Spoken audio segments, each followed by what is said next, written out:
Alright, so this is Diesel We the People News, okay? This video is without prejudice and or without recourse. I'm not an attorney.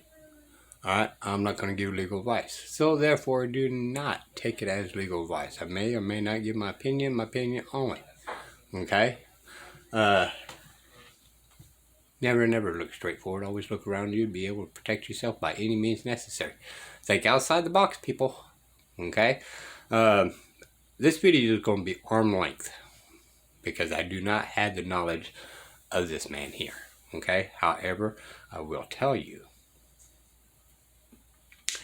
that a man stands on his rights and asserts his authority. Okay? But when you go get an attorney, are you asserting your authority? Well, you can't. You just waived all your rights. And you depended on somebody else to do such, right? You're an infant. Okay? You're telling mommy and daddy to protect you. In fact, is what you're doing. Alright? So, mommy, daddy, attorney, I need your protection and I need you to do all this processes for me because I'm incompetent to do such matter. Okay? And I'm willing to waive my rights for you to speak on my behalf. Okay? It's not a bad thing, y'all. It just depends on how you look at it. But the issue is to recognize where you stand at, right? If you're a man, you stand on your rights and you assert your authority, you must do it on your own. Okay? If you're a person, then you must get an attorney to settle matters on your behalf, which you waive your rights to do such thing, so you don't have any authority or any say. You can go in there and yap like you do, but the attorney's just going to look at you and say, well, I'm going to do what I'm going to do, okay? And the first thing he's going to do is, what's best for me is to kiss the judge's butt. Well, that's what the attorney's going to do. Alright, so let's go ahead and proceed forward on this deal, okay? Just so we can have a little bit of knowledge outside the box. Greetings to all the viewing audience. We are having fun with public officials today, as usual, holding them accountable for their dereliction of duty. They have a duty to know, and they have an obligation to perform. And we were in the federal court today with the federal clerk of the Southern District of Indiana. We didn't actually get to talk to the clerk of the court today. However, there stemmed a bit of a controversy for which we're eager to provide remedy as honorable men. We are not steadfast to steam off to war. No, just merely provide a little correction. We have five more cases started. All right, same format, ladies and gentlemen. All right, nothing new, but there is a total of 5. I'm not going to read them all. In fact, I'm not going to read any of them because I'm not. So, but in order to get this, you should have seen the circus I had to jump through today. First, I had to start off by reading the Indiana State Constitution. Then they tried to get us to fill out a complaint form. We are men. We're not here to complain. We're here to make claim. Completely separate jurisdiction. Now, I don't know if this gal was put in the woodworks to thwart our authority or to misguide or misdirect us. She alleged to be the clerk of the court's advisor, legal advisor. If that's the clerk of the court's legal advisor, the clerk of the court's going to be in big trouble. Because that woman was, well, a few short sticks from being competent, okay? So, we handled our affairs. We had to read the Constitution to him twice before finally they were just like, give the man what he's asking for.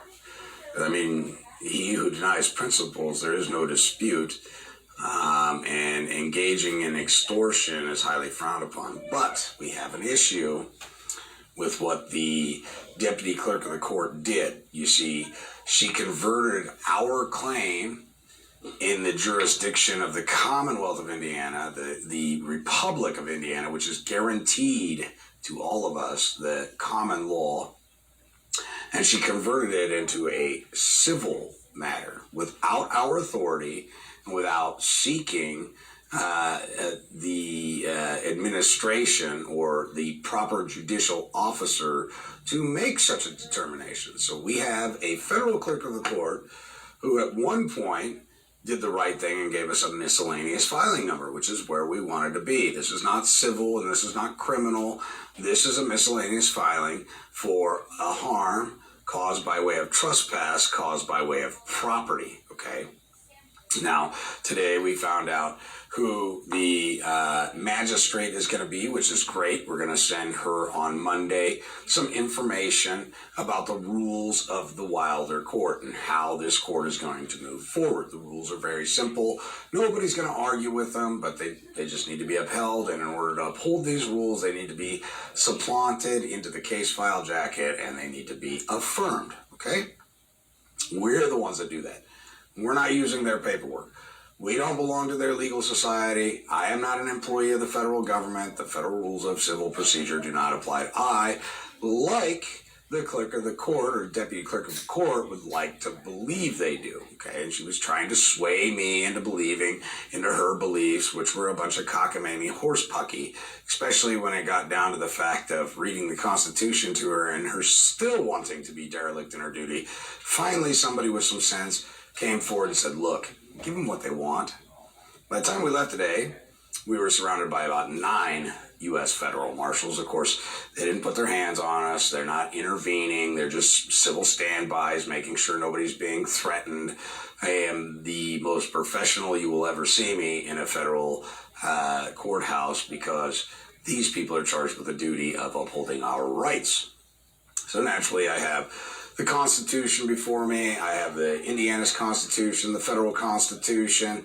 There's no qualms about why I'm there, and if you need me to give you your directive, I will gladly read it from the book that you swore an oath to. So, with that said, I'm about to show you guys how powerful this is, all right? The proof's in the pudding. It was a $420 per case file they wanted, and there's 5 of them, so do the math.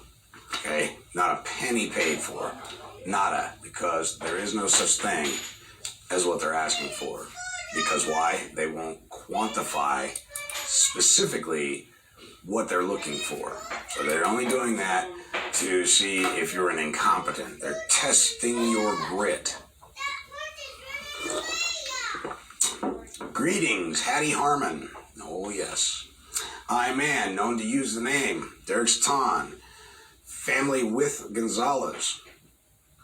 Write this friendly correspondence to assist you in this glorious journey we call life, granted to us by the Heavenly Father, for which I am charged with the duty of being an ambassador of peace and a brother in Christ, doing the good works of the divine Creator.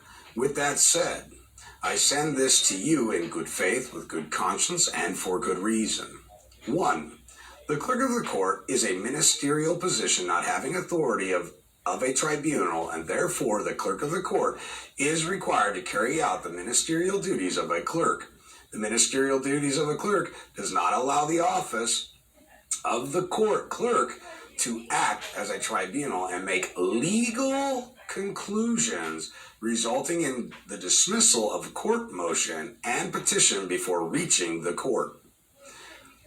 Hattie, you do not have the ability, you are not competent enough, okay, to make legal determinations about how I press a claim.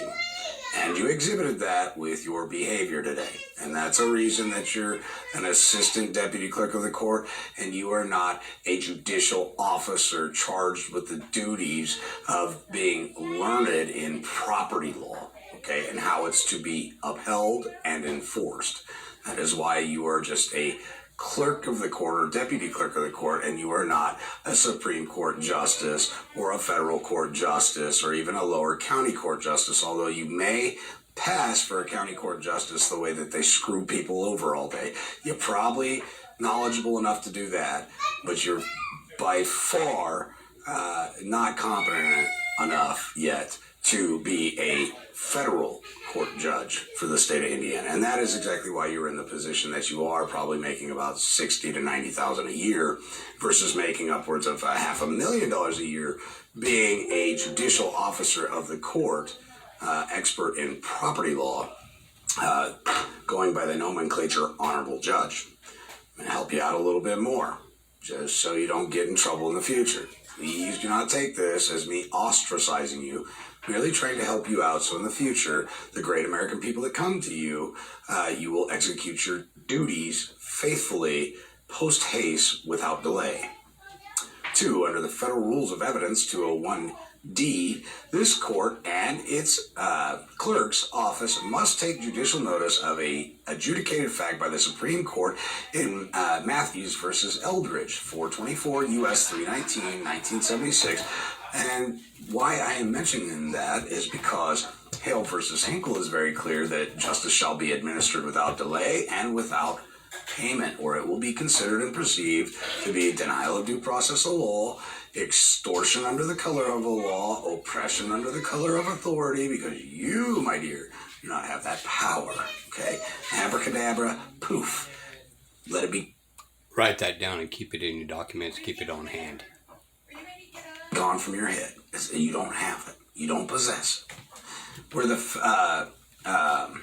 fundamental requirements of due process is the opportunity for the movement to be heard at a meaningful time and in a meaningful manner inside a courtroom before a judicial officer. Now, we were at the Southern District of Indiana's Supreme Court Clerk's Office, which is not a courtroom, although I can hold a court right there if I choose to. Again, you are outside the scope of your authority by altering the intent of this document, which is a trespass by you, trespassing against the claim of this man that's coming forward, okay? By making legal determinations that this was civil, absconding from the fact that we know the intent and the reason the claim is being filed, and it is not a civil, at-law claim dealing with some whack-a-mole in his ens legis capacity. This is a claim being pressed by a man against another man, so as we don't cause harm, damage, or loss to the public sector, the U.S. taxpayers, and your insurance companies, okay? We know what we're doing, and we know why we're doing it, okay? Because it's time to hold you guys personally liable. Screw the insurance. We don't want to ding the insurance companies anymore. We want to go after your personal assets, because that may be the only way you ever learn. See, if your insurance premiums go up by $60, $80, maybe even $1,000 a month, who really gives a shit about that? You don't. It's just a premium. Big fucking deal. What's the likelihood in your career that another man will figure this out? However, if we hit you personally in that pocketbook, ooh-wee, that's going to hurt, all right? We know that that's how you people are going to learn. We know that. So let me continue on. Opportunity for the movement to be heard at a meaningful time. That time is not there in the clerk of the court's office, where we are simply there to get a docket number. That is not the time to hash things out, even though you went to law school and you may have passed the bar, but maybe you don't have a bar card at this point, because as I read the Indiana state decree on assistant staff or attorney assistant staff for the clerk of the court, they merely passed the bar exam. It doesn't necessarily mean that they are a bar carrying member. So you may not even be considered an attorney at this point. You may just be a glorified assistant of an attorney, all right? Maybe you're a paralegal. Opportunity for the movement to be heard at a meaningful time in a meaningful manner. In a meaningful manner is not there with a bunch of U.S. Marshals standing around us like somehow we're criminals. That is not a meaningful time. It is not a meaningful manner. Inside a courtroom before a judicial officer, we most certainly were not before a qualified judicial officer today. The undersigned is filing court pleadings, which includes legal arguments that are supported by adjudicated facts. Now, granted, we weren't filing pleadings and we are not filing motions, okay? This is a claim being pressed by a man, and you don't have the ability to tell him how, what, when, where, and why to file it, period, unless you want to accept the liability of the other man or woman that the claim is being pressed against. You can aid and abet them if you like, but then you become a liable party to the claim. We would really like to not have to make you a party to this action.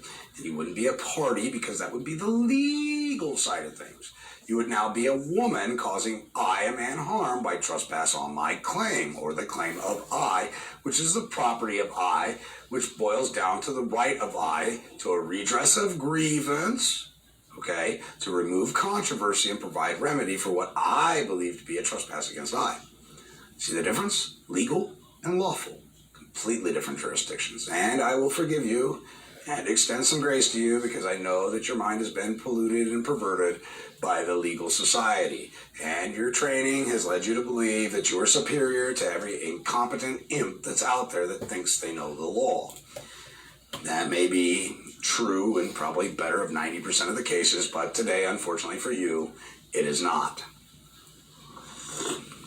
The undersigned is filing court pleadings in which includes legal arguments. There is no legal argument here. We have administered a private administrative process and we are about to commence the enforcement of the claim, period. That are supported by adjudicated facts. Well, adjudicated facts would be like Hale versus Hinkle, okay? That was an adjudicated fact, stare decisis. The undersigned may be introducing evidence with the court pleadings and thereby refusal to accept it. Alrighty, so we're going to pause there. Kind of want to keep it short within time frame so people can watch this, alright? These are We the People News. Part 1.